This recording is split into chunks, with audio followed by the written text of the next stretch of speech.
In the long and stormy saga of Hollywood, a world where fame and heartache walk hand in hand, the story of Veronica Lake remains one of its most haunting.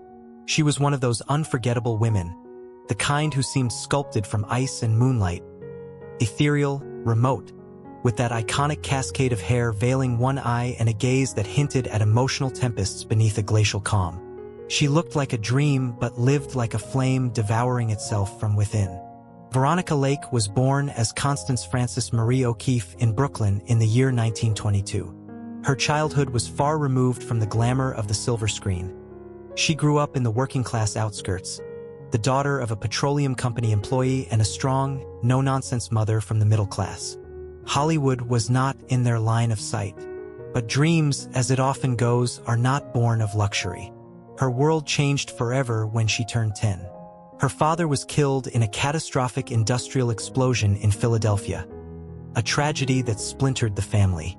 Her mother remarried, moved often, as if constant motion could erase the pain. But something had cracked deep inside young Connie.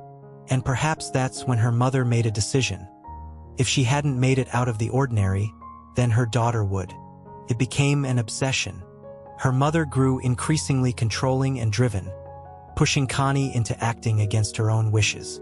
The girl's dreams were gradually replaced by her mother's ambitions.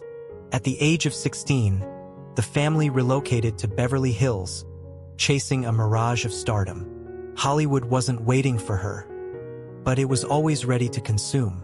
Everything changed in 1940. Producer Arthur Hornblow Jr. was searching for an actress to play a nightclub singer in the film I Wanted Wings.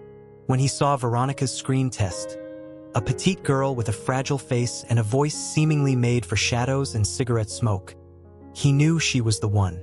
But first, he insisted on a new name. Constance O'Keefe was too plain. Veronica Lake, clear, cold, enigmatic, sounded like destiny.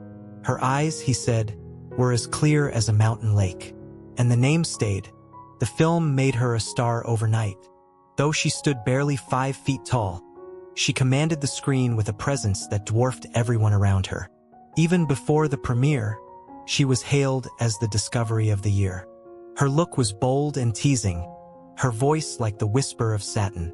And then there was the hair, that famous hairstyle. It happened by accident.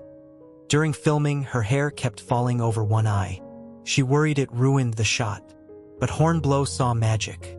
"Leave it," he said. Thus, the legendary peekaboo look was born. A style that would be copied by thousands of women, later even echoed in the animated silhouette of Jessica Rabbit.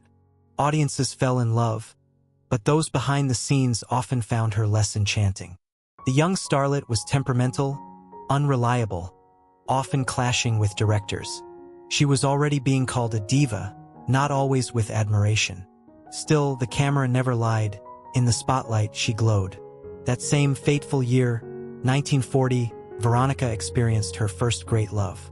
She fell for set designer John S. Detly. But it wasn't a fairy tale. More like the first chapter in a long series of disappointments that would follow. Veronica Lake lived her fame like a spark, brilliant, fleeting, and painfully bright. Behind the image of the icy goddess was a woman the world refused to see. Insecure, broken, longing for something solid in a world that only loved you while you burned bright. And once the fire went out, the lights simply turned off. Beneath the glare of the spotlight, where every breath and heartbeat seemed to belong to the public, a young Veronica Lake was not yet a star, but already a target for expectations that weren't her own. Barely past her 18th birthday, she gave her heart to a man 14 years her senior, John Detly, a seasoned Hollywood set designer who already understood the game. She didn't. But love doesn't wait for wisdom. With the fearless innocence of a girl who hadn't yet learned how cruel dreams can be, Lake dove headfirst into the marriage. At first, it felt like a fairy tale. After the breakout success of I Wanted Wings, the studio wasted no time pushing Lake into the stratosphere, casting her in Sullivan's Travels opposite Joel McCrea, under the direction of Preston Sturges. Hollywood embraced her as a new icon. Petite, ethereal, with a smoky gaze and that signature peekaboo wave of hair that would soon become a cultural phenomenon. But behind the glittering facade was a secret she carried onto the set. 6 months pregnant. She hid her condition not just from the public, but from the entire crew. Perhaps it was fear of losing the role, perhaps an attempt to control something. Anything, in a life quickly slipping out of her hands. When she stepped onto the soundstage for the first time, Sturgis was stunned. His shock turned into rage.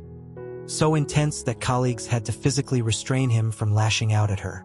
In a panic, the production scrambled. Oversized costumes, clever lighting, body doubles. They made it work. But behind the scenes, no amount of movie magic could hide the unraveling. Lake's moods became erratic, her behavior difficult. McCrae, her on-screen love interest, later remarked that one film with Veronica was more than enough. Harsh words. But perhaps he simply couldn't see what was happening beneath the surface. Veronica Lake was not just a rising star. She was a woman breaking under pressure, fame, and silent heartbreak. As her fame grew, so did her descent into Hollywood's darker corners. Not for pleasure, but for escape. Alcohol became both her refuge and her undoing.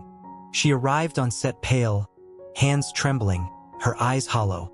But it wasn't just drink tearing her apart. It was also her aching, chaotic pursuit of affection. Though still married to Detlai, she became entangled with powerful men. Howard Hughes, Aristotle Onassis, Marlon Brando. Lovers came and went, leaving nothing behind but shadows. And yet, among all the men who circled her orbit, there was one who truly seemed right for her. The tragedy? He never became her lover.